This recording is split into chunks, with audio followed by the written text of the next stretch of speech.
na ng ilang parokyano sa isang mall sa Surigao City nang magkagulo dahil sa lindol. At tungkol po dyan, kakausapin natin ngayon si GMA News Stringer Nathaniel Corbeta ng Surigao del Norte. Magandang gabi sa iyo dyan, Nathaniel. Magandang gabi naman, Mike, Bell.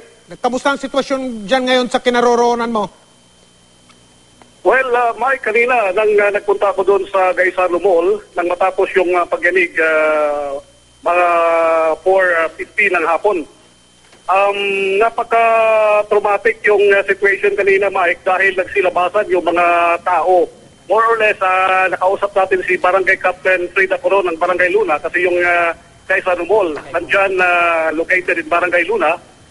Sabi niya, more or less 6,000 people went in that mall. Kasi ngayon nga, Mike, Mel, yung grand opening nitong Gaisano Capital Mall ng Surigao. Okay, Nathaniel, tapos, meron pa... nakausap din natin si Mayor Ernesto Nitoy Matugas ng Surigao City. Ayon sa kanya, na siya rin ay nabigla ng yung biglang matig yung pagyanig kanina. Nasa office niya, si Mayor Matugas, na mangyari itong pagyanig. At sabi niya, bigla siyang napatayo at nabigla siya. At pumunta kaagad si Mayor Matugas sa naturang site sa Gaisano Mall upang tignan kung anong actual situation ng mga pangyayari kanina. Yan, may nararamdaman pa rin, Mike, Mel, panahon ng yumanig itong Gaisano Mall kanina, napabalitang may stampede ng mga tao doon sa loob mismo dahil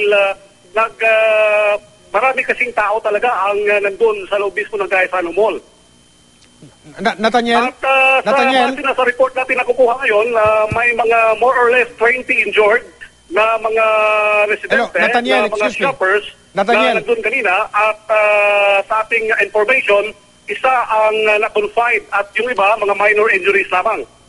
Nathaniel, meron pa bang aftershock kayong nararamdaman dyan sa puntong ito? Yes, Mike, mayroon pa rin mga kaunting mga aftershock na nararamdaman. Expected naman yan pag may malakas na tremor. At base na sa ating naobserbahan, matapos yung insidente na yan, napaka-traumatic yung senaryo na yan, tuloy pa rin ang grand opening. At ilang minuto lamang ang nakalipas, nakita natin yung fireworks display doon mismo sa Gaisano Mall. Okay. Yung mga, lilinawin ko lang yung mga nasugatan, Nathaniel, dahil sa stampede yun, hindi sila dahil nabaksakan ng kung anumang bahagi ng mall. Ganun ba yun, Nathaniel? Yes, Mike. Dahil nakausap natin yung in-charge kanina ng Gaisano Mall, sabi niya may mga minor distractions na lamang, mga minor damages sa loob mismo ng Gaisano. At yung mga injured na mga residente na pumunta mismo ng mall kanina, mga naapakan ng konti dahil nagpapanik yung mga tao sa loob mismo sa panahon ng pagyanig. Maraming salamat. Nathaniel, ito si Mel. May mga itatanong sa'yo, si Mel Tiangco. Nat, magandang gabi sa iyo, Nat. Magandang gabi sa iyo. Nat, kanina nabanggit mo, 20 yung sugatan, Yan bang lahat ng 20 na yan ay dyan lamang sa Gaisano Mall? May mga lugar pa ba o mga establishmento na nakita mong napinsala? Nat. Wala tayong data sa ngayon, Mel, na may mga other establishment na napinsala. Itong 20 injured ay solid dyan lang mismo yan sa Gaisano Mall kanina.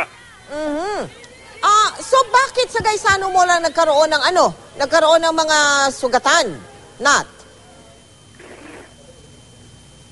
Mel, pakiulit yung tanong, Mel. Nat, bakit sa loob lang ng Gaisano Mall nagkaroon ng mga injuries? Ano ba nangyari sa loob ng Gaisano Mall para magkaroon ng mga injuries doon sa loob? Pagdating natin kanina, Mel, yung mga tao nagsilabasa na, pati yung mga sales ladies at mga workers ng Gaisano, nasa labas sila ng Gaisano Mall kanina.